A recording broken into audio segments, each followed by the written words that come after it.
Think about the most crowded room you've ever been in, and now imagine being the absolute loneliest person in it. Welcome to this deep dive. Today we're looking at some character studies from the world of One Piece to explore, well, a psychological paradox. Why the most crowded rooms are often the emptiest. Right, we're unpacking the nature of leadership here and how command is basically a kind of solitary confinement just dressed up as respect. Exactly. I mean, everyone salutes you, Yeah. but nobody actually tells you the truth anymore. Yeah, and somewhere along the way, your room gets incredibly crowded and entirely empty at exactly the same time. It's a really stark image. It really is. It's like holding authority forces you to wear these high-end noise-canceling headphones. You're sitting at the head of the table and you see all the mouths moving, the heads are nodding, but the unfiltered sound of reality is just structurally blocked out. You only hear what makes it through the filter of your title. Right. And that silence, it isn't born of malice, it is a structural problem of power itself. Because the higher you rise, the more curated the room around you gets. Right. Whether you actually want that or not. Precisely. Which brings us to our first case study, Whitebeard. He provides such a brilliant illustration of this dynamic. Oh, definitely. So, for those who don't know the lore, Whitebeard commands the most feared crew on the ocean. Thousands of loyal crewmates literally call him Father. Right, so you'd think he, of all people, wouldn't be lonely at all. I mean, it's a massive found family. You really would. It Yeah. doesn't get more intimately connected than that. But look at his trajectory. In his final moments, despite being surrounded by that devoted family, he dies making a decision fundamentally alone. Because the weight of that call was always going to be his to carry, not theirs.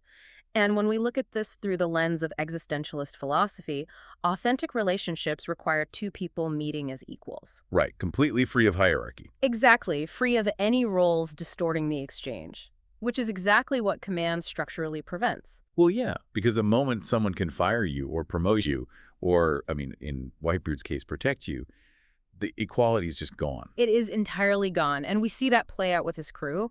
Calling him father sounds intimate, but in this context, it's actually a title of ultimate authority. They're treating him like a deity, not a friend. Yeah, because subordinates instinctively curate their feedback to please the person who controls their outcomes.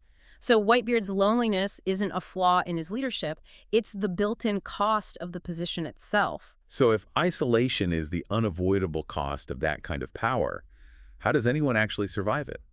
Like you look at someone like Shanks, he walks away from open conflict and chooses a quieter kind of leadership. One built on restraint instead of dominance, yeah. Because he watched what unchecked command did to people he respected. He decided influence doesn't actually require occupying every room. Right.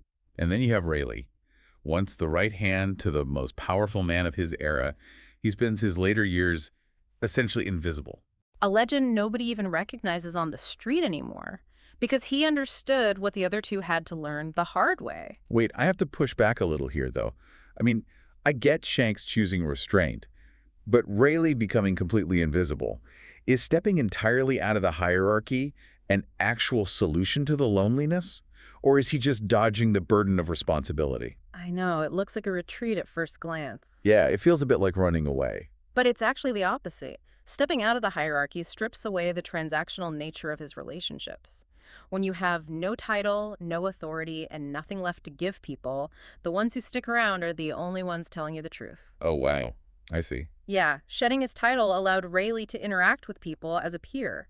It forced authentic interactions because people no longer wanted anything from him. It's a deliberate choice to stop command from quietly consuming his identity. So what does this all mean for you listening? Let's hold the mirror up to your daily life for a second. Whether you hold authority at work, in your community, or over people in your own family who depend on you. You need to ask yourself honestly, who in your life still tells you the truth without managing you first? Yeah, and if the answer to that question is thin, be careful. That isn't a compliment to how well you're leading. That means the loneliness is quietly starting to set in. And that brings us to the most powerful line from our analysis today. The more people who depend on you, the fewer who can afford to tell you the truth. And that trade is the real price of every room you've ever led. It's a heavy price, which is why balancing that scale is so critical. Which leaves you with a challenge for this week. Find one relationship, just one, where you can set your title down completely. Because if your authority is the only thing keeping your room crowded, who exactly are you the moment you finally step out of it?